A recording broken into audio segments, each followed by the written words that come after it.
ఎన్నో సంవత్సరాలుగా పేద ప్రజలు కలలు కంటున్న రేషన్ షాపుల ద్వారా సన్న బియ్యం ఇవ్వాలి అని చెప్పిన వాళ్ళ డిమాండ్ను మా ఎన్నికల వాగ్దానంలో మేము వాళ్లకు హామీ ఇచ్చిన తదుపరి ఈరోజు అది నెరవేరుస్తున్నాం. ఈ సన్న బియ్యం రేషన్ షాపుల ద్వారా పేద ప్రజలకు ఇవ్వాలన్న కార్యక్రమం ఈరోజు అమల్లోకి వచ్చింది.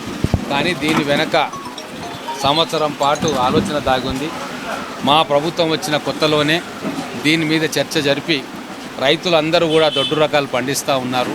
మరి రేషన్ షాప్లో ఇవ్వడానికి ప్రొక్యూర్మెంట్ ఇబ్బంది అవుతుంది అని చెప్పి రైతుల పంటలు వేసే విధానంలోనే మార్పులు తీసుకురావాలని చెప్పి వాళ్ళని ఒప్పించి సన్న రకాలు వేసే రైతుల కోసం బోనస్ ఏర్పాటు చేయించి అనౌన్స్ చేయించి ఈరోజు దాదాపుగా 60% రైతులు సన్న వడ్లను పండించే విధంగా వాళ్ళని ప్రోత్సాహం చేసినాం. దాని తర్వాత వచ్చిన బియ్యాన్ని ప్రొక్యూర్ చేసి ఈరోజు దాదాపుగా 25 లక్షల మెట్రిక్ టన్నులను రాష్ట్ర ప్రభుత్వం సివిల్ సప్లైస్ కార్పొరేషన్ ద్వారా కొని దాన్ని ఈరోజు రేషన్ షాపుల ద్వారా మన జిల్లా యంత్రాంగం ద్వారా ఈరోజు రేషన్ షాపులకు ఇస్తూ ఉన్నాం. ఈరోజు నుంచి పేద ప్రజలు, మా అక్కలు చెల్లెండ్లు, వాళ్ళ కుటుంబాలకు, వాళ్ళ కుటుంబ సభ్యులకు కమ్మని భోజనం పెట్టే సౌకర్యం ఈరోజు ప్రారంభమైంది. ఖచ్చితంగా ఇది భారతదేశ చరిత్రలోనే ఒక మరుపురాని ఘట్టం. నేను అందుకే ఆఫీసర్లను కూడా సూచన చేస్తూ ఉన్నా, చాలా గట్టిగా మానిటరింగ్ వ్యవస్థ ఉండాలి, నిఘా ఏర్పాటు చేయాలి, ఎక్కడ కూడా పిలుఫ్రేజ్ కావద్దు, పక్కదారిలోకి బియ్యం మళ్ళొద్దు. గతంలో దొడ్డు బియ్యం ఎక్కువ మంది తినేవాళ్ళు కాదు, కానీ ఈసారి ప్రతి కుటుంబం కూడా వచ్చి వాళ్ళ కోటాను రేషన్ షాపు నుంచి తీసుకొని పోతుంది. కాబట్టి అందరికీ కూడా బియ్యం అందేటట్టుగా జిల్లా యంత్రాంగం, సివిల్ సప్లైస్ యంత్రాంగం కావచ్చు, మిగతా అధికారులు కావచ్చు, చాలా జాగ్రత్తగా ఉండాలని చెప్పి వారికి సూచన చేస్తా ఉన్నాం.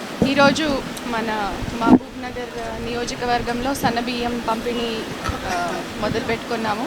మన జిల్లాలో మొత్తం 506 రేషన్ షాపుల ద్వారా ఈ సన్నబియ్యం పంపిణీ అనేది జరుగుతుంది. దీంట్లో మొత్తం మనకి 2,44,628 కార్డుదారులకి, కుటుంబాలకి మనం సన్నబియ్యం ఇప్పుడు పంపిణీ చేస్తున్నాము. 5,228 మెట్రిక్ టన్నుల బియ్యం, సన్న బియ్యం దీనికోసం మనం ప్రొక్యూర్ చేసుకోవడం జరిగింది.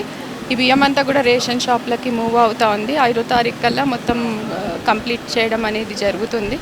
సో ఈ అవకాశాన్ని మన జిల్లా ప్రజలందరూ కూడా సద్వినియోగం చేసుకోవాలని చెప్పి కోరుతున్నాను. అదేవిధంగా సన్న బియ్యం క్వాలిటీ కానీ, క్వాంటిటీ కానీ, అంటే తూకం కానీ, ఇట్లాంటివి ఏమైనా చిన్న వాళ్ళకి కంప్లైంట్లు కూడా ఉంటే కూడా మా దృష్టికి తీసుకురావాల్సిందిగా కోరుతున్నాను. ఇది చాలా ఇంటెన్సివ్గా మానిటరింగ్ అనేది చేయడం జరుగుతుంది. ఈ సందర్భంగా ఇంకోటి గౌరవ ఎమ్మెల్యే గారు మెన్షన్ చేసినట్టు మనం లాస్ట్ సీజన్ నుంచే మనం ఈ సన్న బియ్యాన్ని ప్రోత్సహించడం, తర్వాత ఈ 500 రూపాయల బోనస్ ఇవ్వడం అనేది కూడా మనం చేసాం. మన జిల్లాలో 97,000 మెట్రిక్ టన్నులు మనం ప్రొక్యూర్ చేసాము లాస్ట్ వానాకాలం సీజన్లో. అందరికీ కూడా బోనస్ పడింది.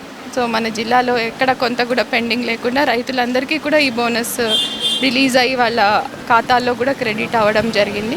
అదేవిధంగా ఈ యాసంగిలో కూడా మనం ఇది ప్రొక్యూర్మెంట్ ఇవన్నీ కూడా కంటిన్యూ చేస్తాం. కాబట్టి ఇప్పటి నుంచి మొదలుకొని రేషన్ కార్డు హోల్డర్స్ అందరికీ కూడా సన్న బియ్యం అనేది ప్రతి నెల పంపిణీ చేయడం జరుగుతుంది. మనకి కొత్త రేషన్ కార్డులకి కోసం కూడా చాలామంది దరఖాస్తు చేసుకోవడం జరిగింది. దీనికి సంబంధించి మనం పైలట్ విలేజ్ల్లో ఏదైతే మనం జనవరిలో చేసామో వారందరికీ కూడా కొత్త రేషన్ కార్డులు శాంక్షన్ కూడా చేసాము. వారికి బియ్యం అలాట్మెంట్ కూడా అయింది. వారందరూ కూడా ఇప్పుడు సన్న బియ్యం తీసుకుంటున్నారు.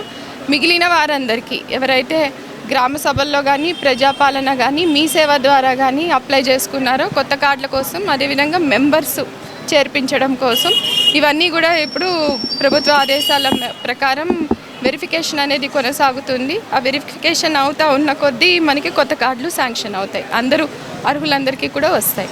Thank you.